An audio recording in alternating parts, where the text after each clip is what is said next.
Hi, I'm going to give you a kind of quick and dirty overview of Socrates. You have a lot on your D2L, you have some videos, and I think you'll especially like the Euthyphro video. A student showed this to me a couple years ago, and it's a really good animation of what it's like to encounter Socrates. It is taken from the book by Plato, in which Socrates is the main character, called the Euthyphro, but it's been updated into contemporary language and shortened. So you'll really see what Socrates is up to, what it's like to encounter him, and you'll get a sense of why he was, as de Botton says, why he was unpopular with many.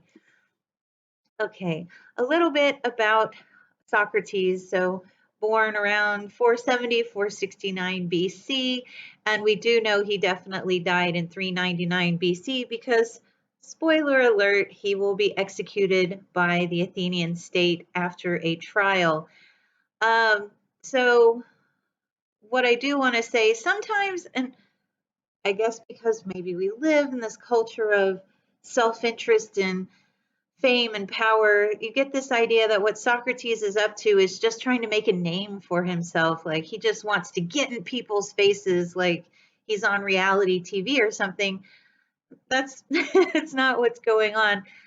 Socrates spends the second half of his life on a quest to know, to seek wisdom, and he has a good reason for doing this because in his middle age, multiple events occurred that said to him, you need to go seek wisdom.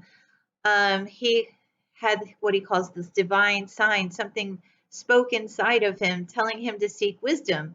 And so, he drops everything, much to his wife's disappointment. He drops everything to seek wisdom.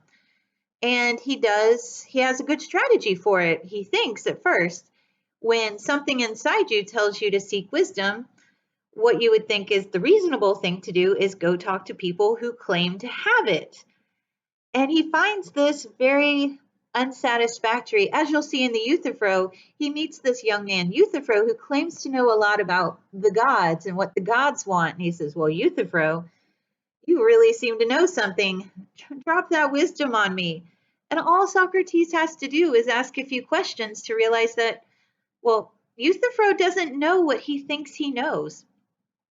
Another reason why he seeks wisdom, not fame, wisdom, he seeks wisdom because an oracle, so some of you probably already know this, an oracle is like a divine fortune teller that the Greeks, well, non-Greeks too, at the time consulted for predictions.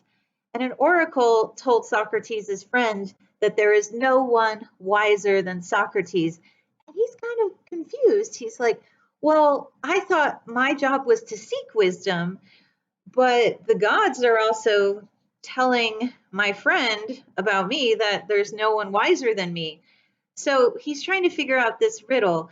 How am I the wisest? The gods must be crazy. I don't think I'm not knowledgeable. So Socrates goes from expert to expert, people who claim to know about beauty, about the gods, about truth, about knowledge, about virtue. And he realizes after questioning many of the experts that what makes him wise is that he knows that he doesn't know.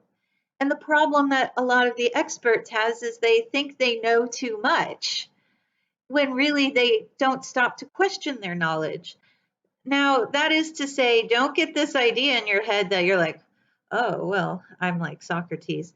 Well, I see this a lot. Some people say, oh, well, I know a lot. There's this thing, you might look it up, the Dunning-Kruger effect, where the problem is people who don't have that much knowledge sometimes get confused and think they have more than they really do. So we all should be careful before we start thinking, well, I ask questions, I must be like Socrates. Well, are you asking questions of what you know? It's one thing to ask, the experts, but Socrates is also questioning what he knows. He doesn't claim to know something. He just is asking questions, and of what people claim to know, but is also in full recognition that he doesn't know that much. Of course, it could be Socratic irony because, well, sometimes maybe he knows a little more than he lets on.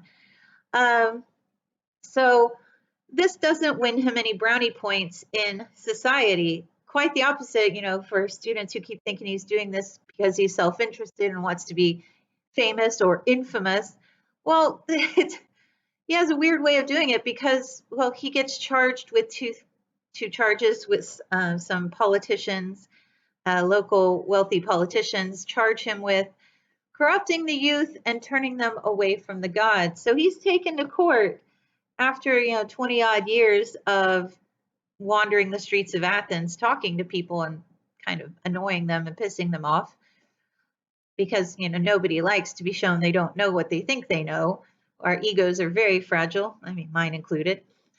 And so he gets taken to court, and as you'll see from the reading, Socrates does a very good job defending himself against these charges by the Socratic Method, which you'll read about. Do take note of the Socratic Method, that he totally defeats the claim he's corrupting the youth. He has this long discussion about improving and corrupting, and he points out there's this inconsistency because some people call him an atheist, some people say he introduces new gods.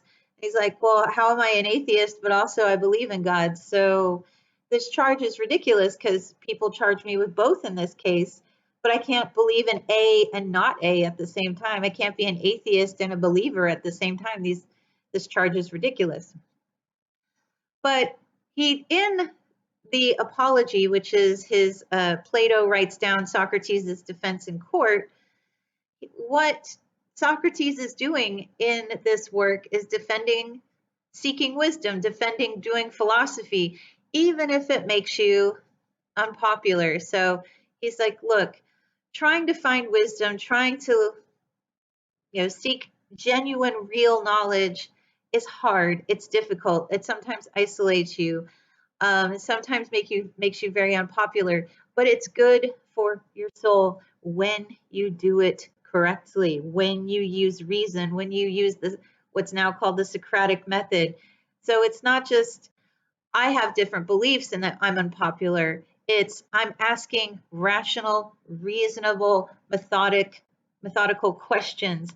I am analyzing things rationally.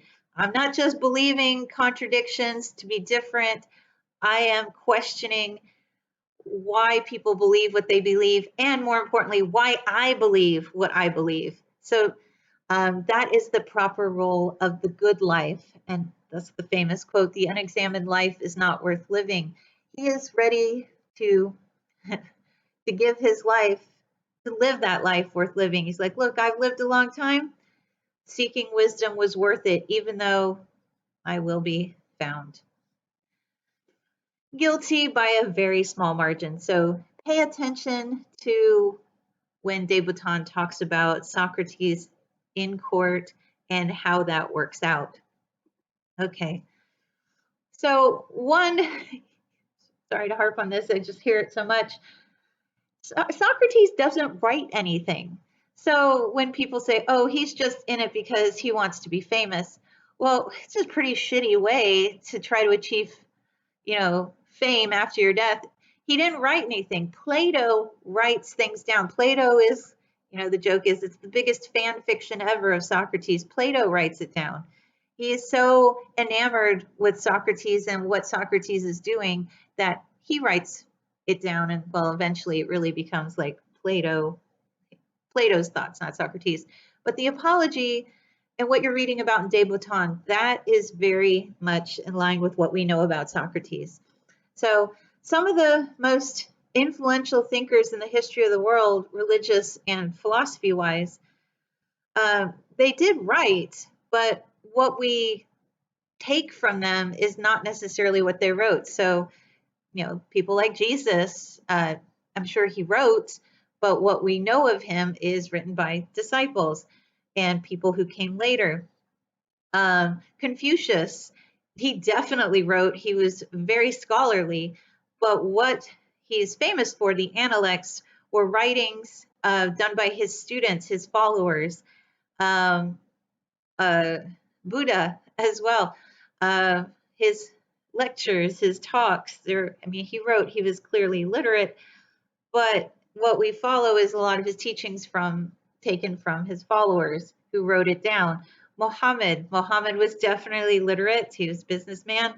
But what the Quran is he speaks and people wrote it down, and if you are Muslim, he is speaking, or God speaking through him. So, but scribes are writing a lot of it down. So it's just an interesting thing about, people think, oh, these people are so, ridiculously famous, but clearly their intentions were not fame. If they were really self-interested, they'd have been like, well, I better write this down so I can get some credit. But it's people who are inspired by them, who thought these people have something important to give to the world. We should write this down. Okay, so keep in mind what Socrates' motivation is, why he's doing what he's doing. Why is he going through the streets of Athens asking these questions of everybody? Keep in mind what he thinks he's doing is a public good, a public service to the community. So he wants to educate, kind of waken everyone up. He'll talk about being like a gadfly or a horsefly, not something people like.